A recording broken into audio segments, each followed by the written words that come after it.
Crisis کے اندر جو ہمارا وطن عزیز غلطہ و پیچا ہو رہا ہے، ان کی رہنمائی ہمارے بڑے جید علماء رہنما، ہمارے اینکرز، ہمارے ڈبیٹرز، ہمارا سوشل میڈیا بھرپور طریقے سے حصہ لے رہا ہے، اور ملک جو ہے اور قوم وہ مزید گہرائی میں ڈوبتی چلی جا رہی ہے۔ میں تھوڑا سا عرض کرنا چاہتا ہوں، یہ 18ویں تاریخ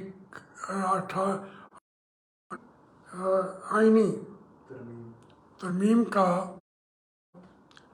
جو ہم ذکر کر رہے ہیں، اس کی یہ ایک شق تھی۔ اس کے میں نے اس شق کی بھی مخالفت میں ووٹ دے دیا۔ یعنی آپ اندازہ کریں، 8ویں ترمیم سے لے کر 18ویں ترمیم تک سب ترمیموں کا پھر اس سے جو ہمارے رہنما تھے وہ ناراض تو ہو جاتے تھے، لیکن مجھ سے انہوں نے کبھی پوچھا نہیں ہے کہ تو آپ نے 30 سال 35 سال کی پارلیمانی زندگی میں آپ نے ووٹ کیوں نہیں دیا؟ تو اس کی کسی نے پوچھا بھی نہیں، میں خود بتاتا ہوں ان کو۔ اب یہ جو 18ویں ترمیم ہے، اس کے بڑی اچھی چیزیں بھی تھیں، لیکن ایک یہ جس کے اوپر آج ملک کھڑا ہے، ایک کرائسس کے اوپر، اس میں سمجھتا تھا کہ پارٹیوں کے سربراہ صدور وہ ان کو ہم بادشاہ سلامت نہ بنائیں۔ اگر ان کی اس کے فیور میں باتیں بھی تھیں، زرداری صاحب کی بھی تھیں، میاں نواز شریف صاحب کی بھی تھیں، کہ وہ ابھی صبح اٹھتے ہیں تو ان کی پارٹی پوری کی پوری ہماری فوجی اٹھا کے لے جاتے ہیں، وہی پارٹی ہمارے خلاف کھڑی ہوتی ہے۔ تو جسٹیفیکیشن ان کی تھی، لیکن میں سمجھتا تھا کہ اس کے اندر پارلیمانی پارٹی، اس کی کمیٹی، ان کے سامنے ان کو پیش ہونے کا موقع ملنا چاہیے کہ ووٹ آف کانشیس جو ہے اس کی ضرورت پڑ جاتی ہے۔ میں نے جو 18 مرتبہ 18 ترمیمیں ہوئی ہیں نا، کئی پڑھی ہیں، ان کو آگے چلایا نہیں گیا، 9ویں ترمیم، دوسری ترمیم میں، بہرحال یہ 18 ترمیموں میں جب آپ سے یہ ویڈیو بناتا ہوں، میں نے آج تک کوئی نوٹس نہیں لیے، میں اس کو کہیں لکھا ہوا بھی نہیں ہوتا ہوں۔ میں چونکہ اس عمل سے گزرا ہوں، میں بولنا شروع کر دیتا ہوں، اور اللہ کے فضل سے ان 30-35 سالوں میں جو بات میں کرتا ہوں اس کو مجھے خود نہ تردید کرنی پڑی ہے، نہ کوئی کہہ سکا ہے کہ اس نے غلط بات کی ہے، یہ جھوٹ بولا ہے، یا ہمارے ساتھ زیادتی کی ہے۔ میں چونکہ اپنے آئین کا حافظ ہوں، یہ مطلب نہیں ہے کہ میری بیٹی قرآن حکیم کی حافظ ہے تو میں کوئی یہ نہ نکال لے کہ آپ قرآن کے حافظ کیوں نہیں ہیں، آپ آئین کے حافظ کیوں ہیں۔ ہمارے گھر میں قرآن کے حافظ بھی ہیں، لیکن میں آئین کا حافظ ہوں، میرے اوپر سے گزرا ہے، 18 ترمیمیں ہم نے کی ہیں۔ لیکن جہاں ایک ذہن نہیں مانتا تھا، اس میں سعد رفیق صاحب نے بھی خلاف ووٹ دیا، اور وہ تھی خاتون کشمالہ طارق، اس کی یہ موو تھی۔ تو بات یہ تھی کہ ان ممبروں سے پوچھا تو جائے۔ اب اگر دیکھا جائے سپریم کورٹ بات کرتا ہے، میں سمجھتا ہوں کہ یہ موزاری صاحب نے آئین سے ہٹ کے رولنگ دی ہے، یہ میری سوچ ہے، لیکن اس کو سپریم کورٹ کے فیصلے کے مطابق اس نے دی ہے، جو ہمیں آئین کو سمجھاتا ہے۔ سپریم کورٹ اس نے یہی سمجھایا کہ 20 سیٹیں ڈی سیٹ کر دو ان کو۔ ایک اسمبلی کا ممبر بھی جو ہے اس کا احترام ہوتا ہے۔ آپ نے 20 کے 20 نکال کے پھینک دیے، اور یہ جو سپریم کورٹ بیٹھا ہوا ہے، بندیال صاحب ہیں، دوسرے تیسرے ہیں، انہوں نے آئین کی خلاف ورزی کی۔ ان ججوں کے خلاف کنٹمپٹ آف کورٹ نہیں، کنٹمپٹ آف کانسٹیٹیوشن کے تحت ان کو سزا ملنی چاہیے۔ وہ پھر ہمارے مالک بن کے بیٹھے ہیں، باتیں کرتے ہیں۔ بندیال صاحب کو میں جانتا ہوں، بڑی اچھی طرح سے جانتا ہوں۔ جو دوسرے ہیں وہ تو پاناما کے سب سے زیادہ اپنی وہ وفاداریاں شو کر چکے ہیں۔ ملک کو تماشا بنا دیا ان جج صاحبان نے، شرم نہیں آتی؟ بے شرم ہو کے آ کے بیٹھ جاتے ہیں۔ کوئی حد ہوتی ہے اپنے کانسٹیٹیوشن کا مذاق اڑانے کی؟ میرے جیسا آدمی جو اس طریقے کا، میں نہیں سمجھتا کہ میں کانسٹیٹیوشن کا کوئی ایکسپرٹ ہوں، لیکن میں اس ترمیم کی وہاں مخالفت کر رہا تھا، اس لیے کہ کسی ممبر کی اس کی ممبرشپ ختم کر دو۔ یہ ایک ووٹ آف کانشس کے لیے جگہیں چھوڑی جاتی ہیں۔ برطانیہ کے اندر بھی ہے، ان کی کانسٹیٹیوشن کے اندر بھی یہ بات دسیوں دفعہ آئی ہے کہ ووٹ آف کانشس جو ہے اس کی اجازت ممبر کو دے دی جاتی ہے۔ پھر وہ ایکسپلین کرتا ہے اپنے پارٹی لیڈر کے ساتھ، پارلیمانی لیڈر کے ساتھ، وہ اگر چاہتے ہیں تو وہ اس کی قبول نہیں کرتے تو اس کو ممبرشپ کو ختم کر دیتے ہیں۔ اب یہ عمران خان صاحب کا حکم ہوا اور 20 ممبروں کو نکال دیا، اور ہمارے سپریم کورٹ کے جو ججز بیٹھے ہیں، بدقسمتی ہے یہ ججز ملے ہیں پاکستان کو سپریم کورٹ کے۔ میں نے کھوسا صاحب کے بارے میں یہی کہا تھا، ثاقب نثار کے آگے جا کے کہا تھا کہ میرے ہاتھ چومتے ہو ثاقب نثار، اور بیچارے ممبروں کو ان کو ڈیسائڈ کنٹمپٹ آف کورٹ میں سزائیں دے رہے ہو۔ خود تم چور ہو، یا تو مجھے سزا دو، میں کھڑا ہوں۔ اس نے معافی مانگی، چیف جسٹس آف پاکستان جو تھا۔ تو بات اصل میں یہ ہے کہ کورٹ کا ایشو نہیں ہے۔ میں نے اس کے اوپر 20 باتیں کی تھی کہ یہ سپریم کورٹ ہے ہی نہیں، کاغذی کورٹ ہے، کاغذی ججز بیٹھے ہوئے ہیں، کاغذ کے بنے ہوئے کمرے ہیں، کاغذ کی بنی ہوئی بلڈنگ ہے۔ یہ کاغذی شیر بن گئے جو ہمارے ججز ہیں۔ ان کو وقت ملے گا، سزائیں بھی ملے گی۔ تو یہ میں ایک بات کرنا چاہتا تھا، ہمیں اپنے معاملات کو سمجھنا چاہیے۔ اور سچی بات میں یہ آپ سے کروں گا کہ یہ کوئی خود فیصلے نہیں لکھتے۔ اصل بات ہے وہ اس ملک کی جو اسٹیبلشمنٹ کا حصہ ہے، فوج کا۔ آج مجھے کوئی ایک ریٹائرڈ جرنیل بتا دیں جو اربوں کی جائیداد نہ رکھتا ہو۔ میاں نواز شریف کو انہوں نے 2 دفعہ 3 دفعہ گھر بھیجا، وہ ان سے جنگ بھی نہیں لڑے، بلکہ ان کو ڈان لیگ میں انہوں نے کہا سب کو ملوث کر دیا۔ مشاہد اللہ خان، پرویز رشید، فاطمی صاحب، مریم بی بی کہا کہ ہم ان کو جیل میں بھیجیں گے۔ تو میاں نواز شریف نے تو جنگ نہیں لی، انہوں نے ان کو نکال بھی دیا، لیکن مجھے پتا تھا کہ انہوں نے نواز شریف صاحب کو وزیر اعظم کے طور پہ قبول نہیں کیا۔ پر یہ کون ہے قبول کرنے یا نہ کرنے والے؟ پورے ملک کی شکل بدل کے رکھ دیتے ہیں یہ جرنیل۔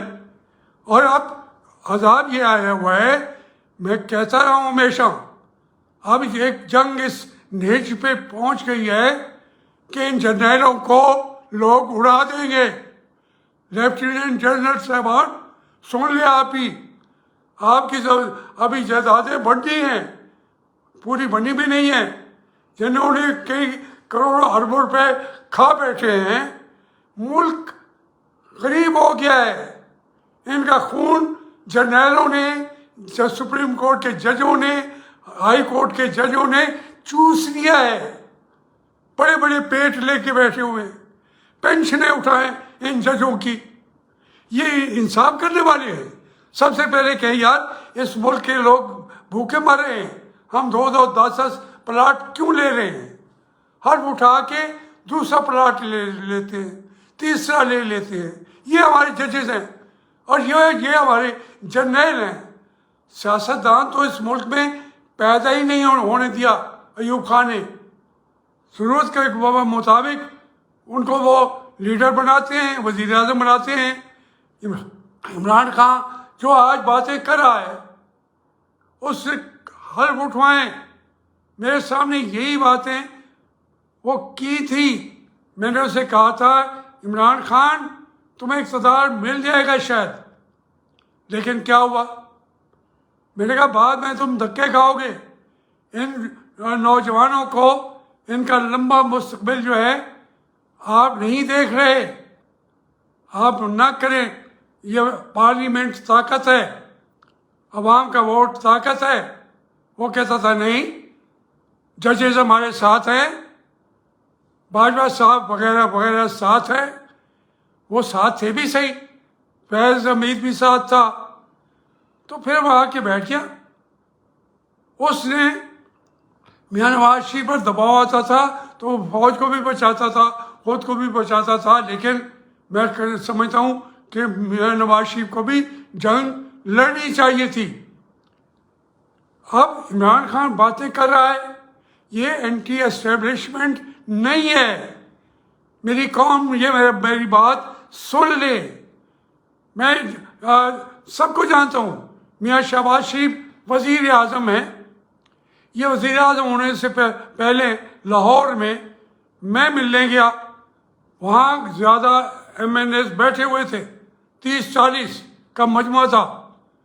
تو میاں نواز شریف وزیر اعظم پاکستان صاحب نے مجھے کہا کہ مخدوم صاحب آپ وہ پریس کانفرنس نہ کرتے تو ہمارا اقتدار رہ گیا تھا 2 دن، بلکہ 1 دن۔ میرے دل میں کہا 1 دن بھی نہیں تھا، وہ میں نے سپریم کورٹ کے ججوں کے بیٹھنے سے پہلے استعفیٰ دے دیا اسمبلی میں جا کے، جس کو میری پارٹی مسلم لیگ نے، جو آج کہتی ہے کہ اقتدار وہ 3 سال کا اقتدار، ان کا ہیڈ کہہ رہا ہے، میرا ہیڈ کہہ رہا ہے شہباز شریف صاحب کہ آپ کی وجہ سے ہمیں اقتدار مل گیا تھا، انہوں نے مجھے ناپسند کر دیا۔ ٹھیک ہے، کوئی گرہ بھی نہیں ہے۔ اگر میں نے 18 ترمیموں میں ضیاء الحق کو ووٹ نہیں دیا تو وہ مجھے پسند کرتا۔ میاں نواز شریف کی جتنی آئینی ترمیمیں آئی ہیں، شریعت بل فلاں فلاں، میں نے ووٹ نہیں دیا تو مجھے برداشت تو کرتے ہیں آپ بھی، لیکن کوئی اتنا دل میرا چہرہ دیکھ کے خوش تو نہیں ہوگا۔ اور 35 مرتبہ میں الیکشن لڑا ہوں، تقریباً 20 مرتبہ تو ایم این اے کا لڑا ہوں، تو یہ ہر دفعہ مجھے میاں صاحب نے خوش ہو کے ٹکٹ نہیں دیا۔ میں مینیج کرتا تھا، کانسٹیٹوئنسی کے ساتھ تعلق وابستہ رکھتا تھا، نیشنل لیول پہ باتیں کرتا رہتا تھا، تو پھر وہ مہربانی ان کو کرنا پڑتی تھی، لیکن میں ان کا پسندیدہ کبھی نہیں رہا۔ تو جو بات کرے گا ٹکٹ کی، مجھے ٹکٹ کی پرواہ ہوگی؟ مجھے انہوں نے اٹھا کے باہر پھینک دیا، مجھے پرواہ بھی نہیں ہے۔ 1918 میں 2018 میں MNA بلا مقابلہ ہو گیا یہی الیکشن کا، لیکن مجھے ہی باہر اٹھا کے رکھ دیا، پارٹی نے ٹکٹ نہیں دیا۔ تو اس کا یہ مطلب نہیں میں اپنی پارٹی کے لیے باتیں کروں گا۔ وہ تو مجھ سے اعلان ذات کی کرتے ہوئے 1 منٹ نہیں لگاتے، میری بیمار پرسی کے لیے بات بھی نہیں کرتے۔ تو اس کے باوجود چونکہ مسلم لیگ میں پیدا ہوں اس گھر میں، وہ میرا ایمان ہے، میرا مذہب ہے، میرا سیکنڈ مذہب ہے مسلم لیگ۔ میں کہاں جاؤں؟ میں جب تحریک انصاف میں گیا تھا، آج اٹھا کے دیکھیں لیں پروگراموں کے اندر، جس صحافی نے پوچھا، میں نے کہا دیکھو میں نے اپنی اولاد کو کہا ہے مجھے کفن دینا مسلم لیگ کے پرچم میں۔ یہ کوئی کہتا ہے عمران خان کے ساتھ بیٹھ کے کہوں کہ مجھے مسلم لیگ کے پرچم میں دفن کرنا؟ وہاں پارلیمنٹ میں کھڑا ہو کے کہوں کہ میرا لیڈر میاں نواز شریف صاحب ہے اور وزیر اعظم کا ٹکٹ مجھے دیا ہوا ہے عمران خان نے۔ لیکن عمران خان نے جس طریقے سے اس نے اسٹیبلشمنٹ کا حصہ تھا، ہے اور رہے گا، بھول جائیں یہ سارے کہ وہ کوئی انقلابی بن گیا ہے۔ میں نے وہ روپ بھی دیکھا ہے، یہ روپ بھی دیکھا ہے۔ میرے یہ نوجوان بچے میری یہ باتیں یاد رکھیں گے۔ جو اس وقت کہا تھا وہ ہوا، جو آج کہہ رہا ہوں یہ ہوگا۔ اس لیے اس پورے جھنجٹ سے نکلنے کے لیے سپریم کورٹ نے اس کو موقع ملا، کل پرسوں 2-3 دنوں میں اس نے آپ کے خلاف فیصلہ دے دینا ہے۔ لیکن پھر ان 20 جو ممبر تھے پارلیمنٹ کے، صوبائی اسمبلیوں کے، ان کے ساتھ کیوں ظلم کیا آپ نے؟ ان کو ضمیر کے مطابق ووٹ اگر انہوں نے دیا ہے تو وہ عمران خان کے اشارے پہ ان کو آپ نے نکال دیا۔ یہ طریقے جو ہے یہ ملکوں کو تباہ کر دیتے ہیں۔ میں نہیں پڑھنا چاہتا تھا، نام بھی نہیں لینا چاہتا تھا، لیکن میں ایک چیز دیکھ رہا ہوں، پاکستان ڈوب رہا ہے، معیشت ڈوب رہی ہے۔ کون ڈبو رہا ہے؟ لوگ بھوکوں سے مر رہے ہیں۔ یہ کہتے ہیں کہ عوام سے، بھائی میں روزانہ شہر میں بھی ہوتا ہوں، دیہات میں بھی ہوتا ہوں، گاؤں کے اندر بھی بیٹھا ہوتا ہوں، میں دیکھ رہا ہوں کہ پاکستان کو ڈبونے کے لیے نمبر 1 پہ جس کا نام آئے گا وہ پاکستان کی اسٹیبلشمنٹ، مطلب یہ ہے افواج پاکستان ہوں گے نمبر 1 پہ۔ پھر یہ ججز ہوں گے سپریم کورٹ کے جو فیصلہ کرنے کی طاقت نہیں رکھتے۔ یہ کئی رشوتیں لے کے یہاں تک آئے بیٹھے ہیں، لوٹ کے کھاتے ہیں اور میلاڈیاں کرتے ہیں۔ یہ نہیں چلے گا۔ بدقسمتی ہے، میں اس لیے چیختا رہتا ہوں، روکتا رہتا ہوں، خود کو روکتا رہتا ہوں۔ ڈاکٹرز کہتے ہیں کہ آپ کو کوئی اور بیماری نہیں ہے، صرف ٹینشن ہے آپ کو ملک کے بارے میں۔ آپ رات دن سوچتے ہیں مرتے ہیں، مر جائیں گے۔ تو میں کہتا ہوں بھائی اس سے بہتر ہے میں مر جاؤں۔ آج میری عمر 74-75 سال کے قریب پہنچا ہوا ہوں۔ ایک بات میں اس لیے یہ کہہ رہا تھا کہ یہ جو چند دن مجھے ملے ہیں اللہ نے دیے ہیں، تو میں کیوں نہ بات کروں، اپنی بتاؤں حقائق، اندر کی دنیا بتاؤں اپنے بچوں کو، آنے والی نسلوں کو۔ پہلے بھی میں کہہ چکا ہوں اور وہ وائرل ہو رہی ہیں، ساری چیزیں آپ کے سامنے آ رہی ہیں۔ مجھے پارٹیوں کی بھی اتنی ضرورت نہیں ہے، میں کوئی الیکشن کے لیے نہیں، مجھے اللہ نے زندہ رکھا، مجھے شاید اس لیے رکھا ہے کہ تمہیں یادداشت دی ہے، اپنی قوم کو بتاؤ تو صحیح کہ ان کا یہ روزانہ اٹھ کے ان کو گھاؤ کون لگاتا ہے، زخم کون ڈالتا ہے، ان کو روز قتل کون کرتا ہے۔ یہی کر رہے ہیں قتل آپ کو، یہی ججز، ریٹائرڈ ججز، ریٹائرڈ بریگیڈیئر ملک کو کھا گئے ہیں۔ ڈی ایچ اے کو دیکھ لو، آپ دیکھیں دو نظام چل رہے ہیں۔ جو بات آپ سے کرنا چاہتا ہوں، ایک سپریم کورٹ ہے جو کل بیٹھے گا، ایک سپریم کورٹ ہے جس کو جیک برانچ کہتے ہیں۔ جیک برانچ شاید آپ نے کبھی نام سنا ہو، یہ فوج کے اندر بڑے آفیسرز کو سزا دینے کے لیے یہ ان کی جیک برانچ ہے۔ اب وہ جیک برانچ نہیں رہی۔ 1993 میں پہلی دفعہ میں نے جیک برانچ کا نام سنا تھا۔ وہ سارے فیصلے کر کے لکھ کے ان ججوں کو دے دیتے ہیں، یہ سنا دیتے ہیں، جہاں وہ مداخلت چاہیں کرتے ہیں، اور یہ خوش ہو کے انتظار کر رہے ہوتے ہیں کہ جناب مداخلت فرمائیے، نہیں مداخلت کریں تو ہم مر جائیں گے۔ پھر کور کمانڈر ہے، ایک اور پارٹی ہے، ایک اور نظام ہے جو چل رہا ہے۔ وہ اس میں جو کور کمانڈرز ہیں ماشاء اللہ لگتا ہے 30 سے 35 سال تو ماشاء اللہ لگ رہا ہے، تو ہر ڈی سی، ہر سولین، ہر بیٹر وہ ان کا ہفتے کے اندر ہر شام ان کی میٹنگ ہوتی ہے، یہ وہاں رپورٹ بیک کرتے ہیں۔ بظاہر حکومت ہوتی ہے نواز شریف صاحب کی، عمران خان صاحب کی یا زرداری صاحب کی، کیونکہ فیصلے وہاں ہوتے ہیں ضلعی سطح پہ، تحصیل سطح پہ۔ ایک حکومت ساتھ ساتھ چل رہی ہے، بڑھی ہوئی ہے۔ وہ جیک برانچ وہاں ہوتی ہے، کور کمانڈر اپنے حصے کے پلاٹ بھی لیتا ہے، ڈی ایچ اے ہے تو زیادہ لیتا ہے، زیادہ بارش ہے تو پانی زیادہ ہو جاتا ہے، تو ان کے پاس پیسہ کی تو پرواہ نہیں ہے۔ بچہ ایک میں آپ سے پوچھتا ہوں، سن لیں، جتنے کور کمانڈر ہیں پچھلے بھی اب بھی، کسی ایک کا بچہ فوج میں ہے نہیں۔ پاک فوج کس کے لیے ہے؟ ہم پہ حکومت کرنے کے لیے۔ کسی ایک کور کمانڈر کا بچہ دکھا دیں آرمی کے اندر، اب چھوڑ دیا انہوں نے۔